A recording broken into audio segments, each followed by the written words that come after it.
Muy bien, seguimos conversando en este escenario del poder. Vamos a hablar con el presidente de la Asociación de Fiscalizadores de Impuestos Internos, don Juan Apalaza. Juan, bienvenido, ¿cómo está?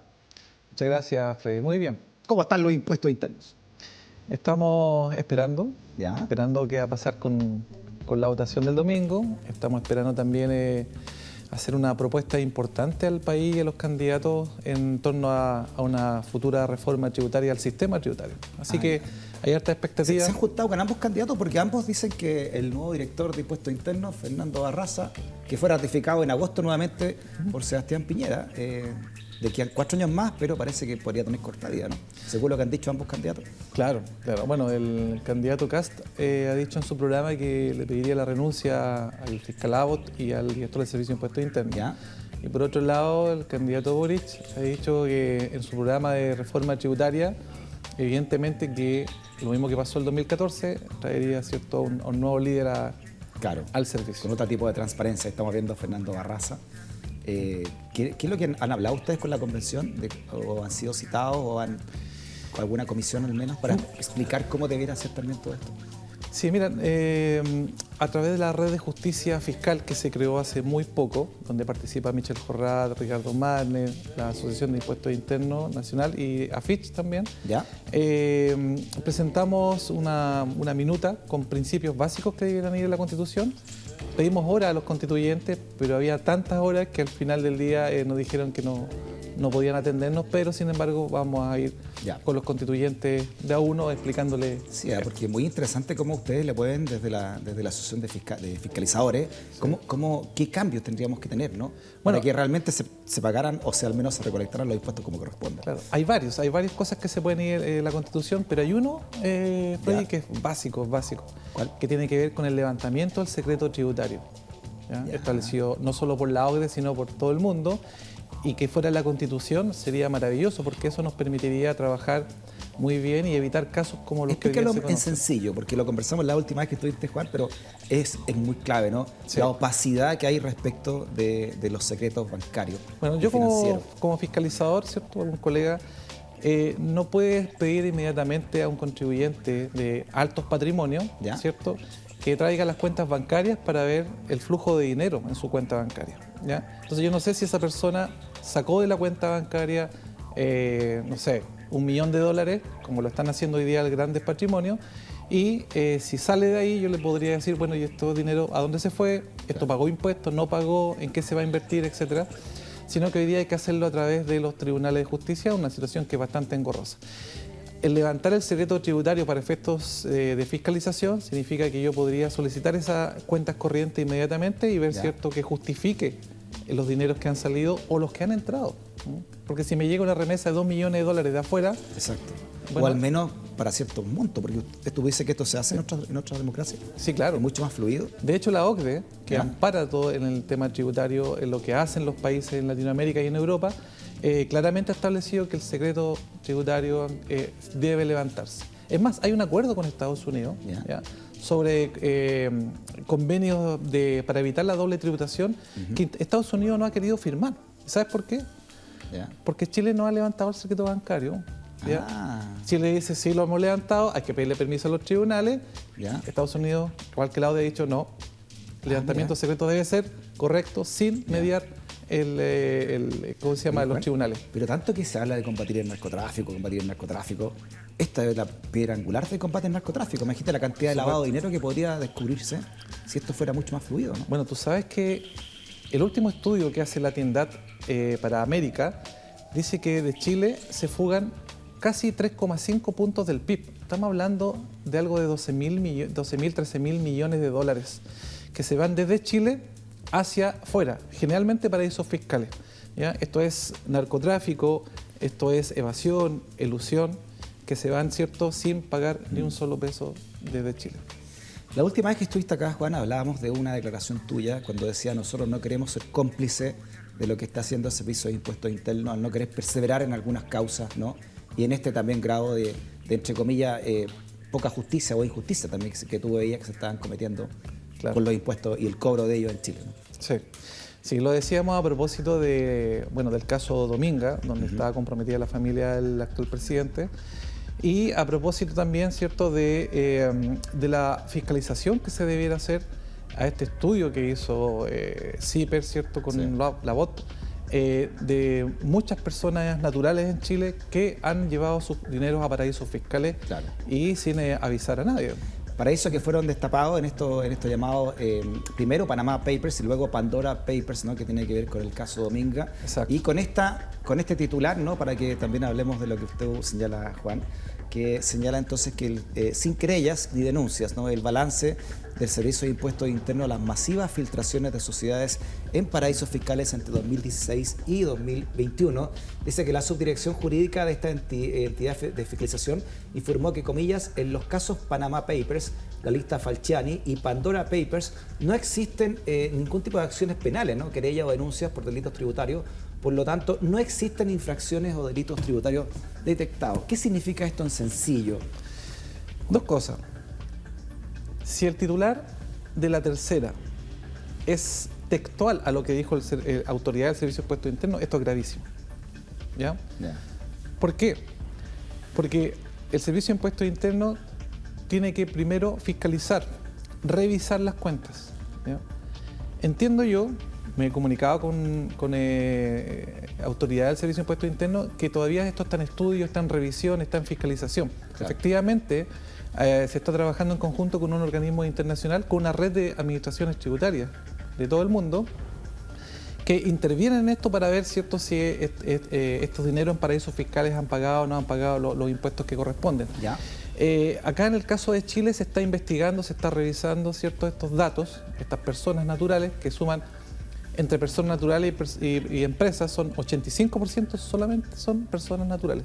Ya. Entonces, cuando tú estás revisando, tú no puedes decir, aquí no hay nada malo, por tanto no hay querellas, porque todavía tú estás revisando, que es lo que entiendo que está haciendo el Servicio de Impuestos Internos, las autoridades, ¿no? Perfecto. Entonces, desde ahí, no sé si por eso, si ese titular es textual. Si no es textual, qué bueno. Si es textual, es grave, porque no podemos decir a ciencia cierta si alguien está evadiendo o no, Sí. si no se ha terminado una revisión. Esto según lo que uno lee en el artículo, ¿no?, se hizo a través de transparencia, Sí. se pidieron estos datos y, como tú dices, en alguna parte señala que hay algunas cosas que están todavía en investigación. Pero, por otro lado, ya sabemos que muchas veces el Servicio de Impuestos Internos no ha perseverado, ¿no?, en este tipo de investigaciones, ¿no? Así es. Bueno, y nosotros durante mucho tiempo le hemos dicho a Fernando Barraza y a la autoridad del servicio, en particular, primero que hay que querellarse. El planteamiento nuestro es, mira, si hay 100 casos, Ya. hay que querellarse con los casos que son más importantes, ¿cierto? Porque el efecto disuasivo también es importante. Basta que tú te querelles 3, 4 personas, ¿cierto?, importantes, y que eso mande una señal al sector. Perfecto. Ya. Lo segundo, las querellas nominativas no pueden ir nunca más. Esta facultad la tiene el director del Servicio de Impuestos Internos de querellarse, y contra quién querellarse. Sí, explícame eso, la querella nominativa, porque también lo hablamos la vez anterior y ocurre también en este caso un modo operandi de esta dirección, que es, no dicen para los que resulten responsables, Exacto. sino que dicen puntualmente para una persona. Por lo tanto, si en la investigación se descubren que hay otros responsables, esos responsables no quedan dentro de la querella. Así es. Y eso va en total contradicción con el Código Penal, ¿no?, que es el autor del delito, el Ya. cómplice y el encubridor. Exacto. Eso establece el Código Penal. Entonces, lo que nosotros esperamos que en esta revisión, si efectivamente hay motivos para poder querellarse, primero se querellan, y segundo, contra todos los que resulten responsables, Obvio. no nominativas, ¿ya? Y creo que eso es una discusión que se está dando al interior del servicio, como también una discusión a nivel ya de candidatura, ¿ya?, en particular a la candidatura de Boric, que se ha planteado la decisión de decir, bueno, ¿esta facultad debe radicar en impuestos internos al director o debe ser compartida para que no ocurran casos Ya. como los que vimos en Penta y Soquimich? ¿Por qué este señor Barraza fue ratificado en agosto a cargo del Servicio de Impuestos Internos, Juan? Después de todo lo que hemos sabido, después del actuar que ha tenido, después además de cómo ustedes mismos, los fiscalizadores, han señalado y han dudado realmente de la efectividad de su dirección. ¿Por qué crees tú que fue ratificado? Bueno, nosotros pensamos que fue puesto ahí por la presidenta Bachelet, recordemos, ¿no? Fue- Ratificado una vez exacto. por Sebastián Piñera y ahora nuevamente. sí, bueno, ya lo hemos dicho, ¿cierto?, que cuando llega Fernando Barraza a la institución no lo hace por motivos técnicos. Él está puesto acá en el Servicio de Impuestos Internos, primero para resolver el tema de Penta Soquimich. Y un poco lavar la imagen, ¿cierto? Y tapar las querellas, que no todas se han hecho. En esos casos, por ¿cierto? Esta factura ideológicamente falsa de varios políticos y este financiamiento ilegal de la política. Él llegó para eso, para cubrir eso, derechamente. Segundo, también lo que hemos visto nosotros es una serie de interpretaciones normativas que van incluso en otra línea en lo que establece la ley y que evidentemente favorece no a los que ganan poco, sino que a los que ganan mucho. En esa línea también el control de la evasión y la elusión ha tenido muchas dificultades, lo hemos conversado con el director también, y creemos que el rol fiscalizador se ha perdido en estos años en que él ha sido el líder del Servicio de Impuestos Internos. Por lo tanto, es lógico, a la primera pregunta, que ni uno ni otro candidato esperaría, ¿cierto?, que tengamos este tipo de líder. Pero no es lógico si te dicen que se ha perdido el rol fiscalizador. Además, tú me explicabas en la otra entrevista que él no es un experto tributario, este señor Barraza, ¿no? Como otros que han llegado. Entonces, a diferencia de otros directores regionales que tienen experiencia en lo tributario, Fernando Barraza cumplió labores en el Servicio de Impuestos Internos anteriormente como jefe de departamento en informática y después su director de informática. Esa es su especialidad. ¿Ya? Llega, digamos, como director, entiendo que él era ingeniero civil, pero tampoco tiene mucho conocimiento de lo tributario como lo tenía Michel Jorrat, incluso Escobar. Yo te pregunto a ti, como presidente de la Asociación de Fiscalizadores de Impuestos Internos, ¿cómo tú o ustedes, no sé, como entidad, explican entonces que se ha ratificado una persona así en su cargo? Bueno, lo que te decía. Si las competencias de él están en tela de juicio, al menos también de parte de los subordinados. Nosotros pensamos también que la reforma tributaria impulsada por Sebastián Piñera, que hemos dicho que ha sido en los últimos 40 años la más regresiva, ¿ya?, y la más perjudicial, fue puesta a rajatabla por este director nacional. El favorecimiento, ¿cierto?, de la interpretación de las normas en favor de ciertas empresas, que incluso habían empresas que hoy día están vinculadas al presidente de la República, ¿cierto?, como ha salido en distintos medios, como es el caso ahora de Pandora Paper, hacen que efectivamente sea una persona, ¿cierto?, que le es útil a esta administración. Y como le es útil a esta administración, evidentemente que hay una prórroga de su mandato. Esa es la única explicación que nosotros tenemos, porque si esta persona estuviera en el mundo privado, ¿ya?, en una empresa privada, y no se puede controlar la evasión, la elusión, los cambios normativos que se exigen para esto, evidentemente te habrían despedido hace mucho rato, ¿no? Entonces, esa es la crítica más fuerte que nosotros tenemos con el director. Lo hemos hablado bastante con él. Hoy día ya no tenemos casi comunicación, pero bueno, él también tiene su teoría, ¿cierto?, y ha planteado un camino al servicio que nos ha llevado, ¿cierto?, a perder lo que es más preciado en el Servicio de Impuestos Internos por los funcionarios, que es el rol fiscalizador. Ese es el objetivo que nos mandata la ley y la Constitución, no es otro. ¿Qué te parece lo que señala este titular Barraza cuando acude a esta comisión revisora de todo lo que ocurrió con el caso de Dominga? Dice que de acuerdo por Dominga, dice cumple con las obligaciones tributarias. Finalmente, ¿qué impresión te dio lo que él declara en esta comisión revisora? Yo creo que ese fue un recado desde la moneda, derechamente, y aquí esto lo sumo a título personal, no de la Fitch. Y lo voy a explicar por qué. Aunque una persona no sepa de tributaria, ¿ya?, o de los tributos, no puede decir que aquí se han cumplido con todas las obligaciones tributarias si no se ha hecho una revisión primero, si se ha cumplido o no con aquellas. En segundo lugar, había muchas aristas en el caso de Dominga respecto a la familia, como por ejemplo, no solamente que hayan llevado los dineros a ese paraíso fiscal, sino que quién les pasó el dinero para que pusieran los dineros en ese paraíso fiscal. Y esos dineros entonces, si se los pasó el padre, en este caso Sebastián Piñera, ¿se está acaso con eso desvirtuando la figura futura del impuesto a la herencia, a través de una donación encubierta. Bueno, esas son las cosas que nosotros tenemos que investigar, y yo no sé si eso se investigó, pero en 2 días, que fue desde que se ocurre esta noticia hasta que va, ¿cierto?, el director nacional, tú no puedes definir si eso ocurrió o no ocurrió. Por tanto, lo que dice el director, yo creo que ya no es inocencia, sino que claramente, no puede decir eso menos del presidente de la República cuando no hay una investigación. Es todo muy opaco. Fíjate que el Contralor General de la República, Juan, sentado donde estás tú, nos decía que ni siquiera la Contraloría puede tener el acceso completo a investigar si el fideicomiso se está cumpliendo realmente como corresponde, ¿no? Porque la Contraloría tiene que quedarse con lo que dice o el Servicio de Impuestos Internos o la Comisión para el Mercado Financiero. Ellos no pueden llegar hasta a averiguar, ¿no?, y desentrañar realmente si eso se está cumpliendo o no.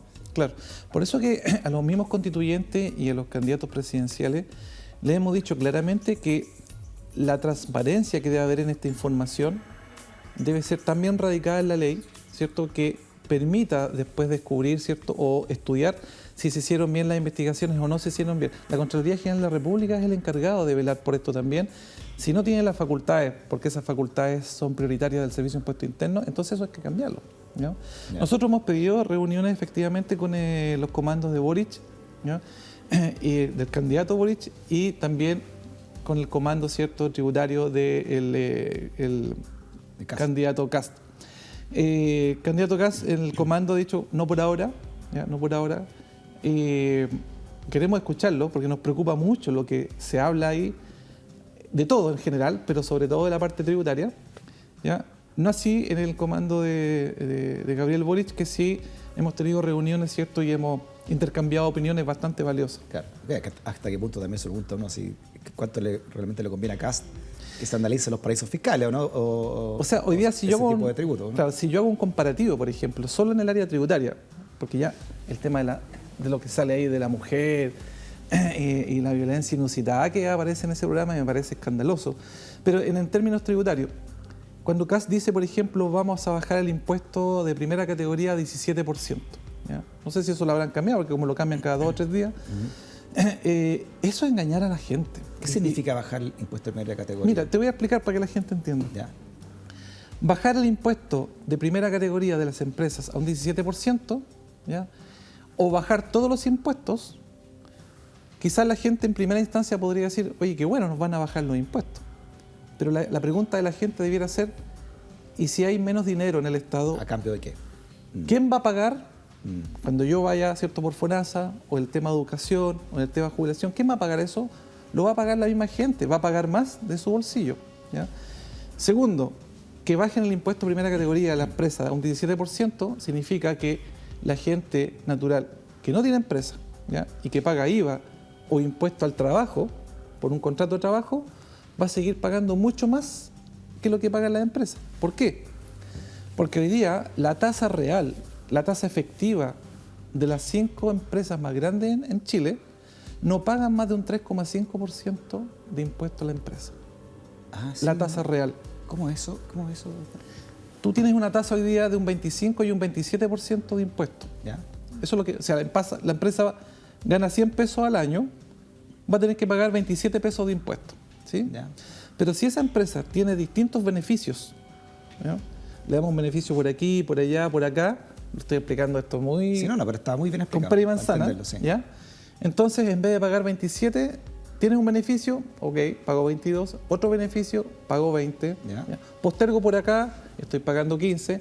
Finalmente, la conclusión de un estudio que se hizo en el servicio fue que de cada 100 pesos de venta, ellos no pagan más de 2 pesos de impuesto. Si yo le aplico, son las grandes empresas. Sí, si yo le aplico una tasa real, ¿ya?, con utilidad, ya no con venta, con utilidad, no pagan más de un 3,5, 3,8% la tasa real de impuesto de primera categoría. Entonces, cuando Kast dice, vamos a bajar esto a 17, da lo mismo. Porque si no pagan más de un 3,5, si lo baja a 17, a 15 o 10, da exactamente lo mismo. ¿Y cómo se elude ahí? ¿Cuáles son estos beneficios? Porque ahí están, hay que atacar ese tipo de ilusión. Estos beneficios tributarios, ¿ya?, que son beneficios, por ejemplo, a la construcción, rebajando el IVA o, por ejemplo, ¿cómo se llama? El beneficio del petróleo que usan las grandes empresas, Las etcétera. forestales tienen también, han tenido su... Todos estos beneficios tributarios suman al año 9.500 millones de dólares. ¿Ya? Una suma no despreciable, estamos hablando de 3 puntos del PIB, un poquito más. ¿Ya?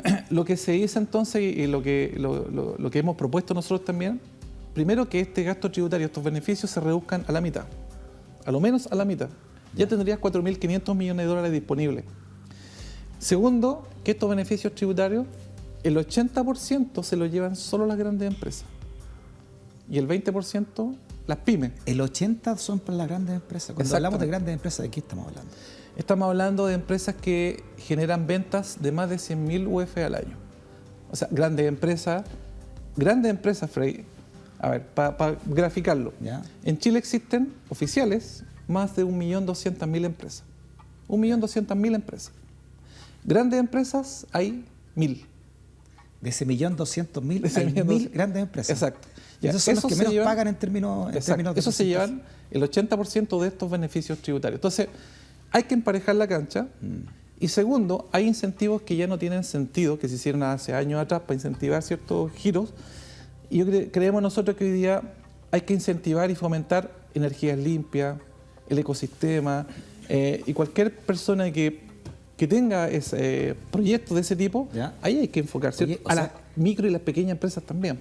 Claro, porque este sistema tributario, así como tú lo estás contando, Juan, está hecho entonces para que se sigan concentrando el poder en unos pocos Así y no es. repartiendo realmente, que es lo que hace un sistema tributario, ¿no? En otros países que después de impuestos son mucho más integrados, son países, Así es. son sociedades, digamos, mucho más inclusivas por eso Claro. mismo, ¿no? Y dos cosas. Primero, con los más afectados, ¿cierto? Primero la clase media, que es la que sostiene al país en cuanto a impuestos, IVA y impuestos de segunda categoría, ¿ya? Y en segundo lugar, los que menos tienen, ¿no? Porque tienen menos acceso a los recursos. Entonces, segundo, de las propuestas que hemos visto de los dos candidatos actuales, claramente lo más progresista y lo que uno espera como funcionario de impuestos internos, que ayuda a las micro, a las pequeñas, que la brecha de la desigualdad se acorte, ¿cierto? Jamás vamos a ganar todos lo mismo, porque eso es utópico desde nuestro punto de vista, pero por lo menos ayudar a la gente hoy día que tenga educación gratuita de calidad, una salud donde no haya que hacer un bingo, ¿cierto? Para que la gente se pueda operar, etcétera. ¿Dónde hemos visto eso? Claramente, y lo digo también a título personal, lo he visto en la candidatura de Boric. Así de claro. ¿Ya? Nosotros generalmente, como asociación, donde hay diversos pensamientos, no nos inclinamos por algún candidato, no. La gente libremente puede. Pero creo, Freddy, que hoy día estamos en una posición compleja, donde hemos visto un candidato de extrema derecha que puede llevar al país a la quiebra, que puede llevar al país a un peligro donde nunca lo habíamos visto, ¿cierto? Con las ideas que él plantea en su programa, que claramente se han morigerado porque la misma derecha ha dicho, oye, esto es impresentable. Sichel dijo, esto es barbárico, así lo dijo él, ¿ya? Pero sí hemos visto también una mayor flexibilidad de parte de la candidatura de Gabriel Boric. Y evidentemente que ese es el camino. Kast ha planteado despedir a más de 30.000 funcionarios, no sabemos si en impuestos internos eso nos toca, ¿cierto?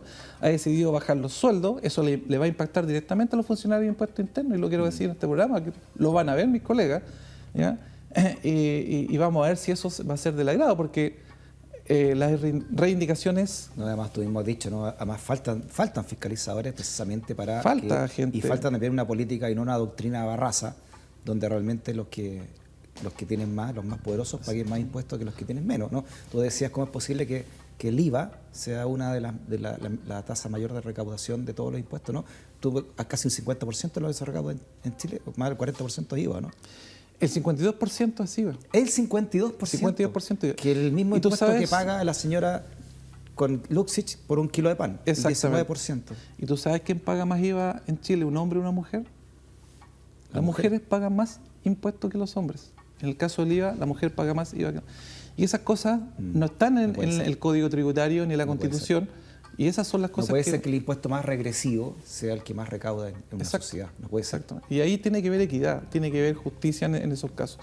se ha planteado de esa forma en los programas con los que hemos tenido acceso y hemos podido conversar con los candidatos. Perfecto, Juan. Juan, a nombre del equipo, muchas gracias por darnos esta charla, ¿no? De que esclarecen también y explican mucho de por qué llegamos a esta situación y los peligros que tenemos también latentes. La invitación está hecha, ¿no? Para que vengas cuando quieras y nos sigas contando cómo se recaudan los impuestos en Chile, que es más importante de lo que uno cree, ¿no? Hay un meollo ahí, hay una forma también de construir sociedad, de cómo definimos nuestro sistema de recaudación. Muchas gracias, Freddy, por la invitación y disponible. Gracias, Juan. Hasta cualquier momento. Hasta la próxima, que estés bien. Igual. Muy bien, han sido las conversaciones necesarias en este escenario del poder en stock disponible por Vía X y por la libre expresión. Nos encontramos nuevamente.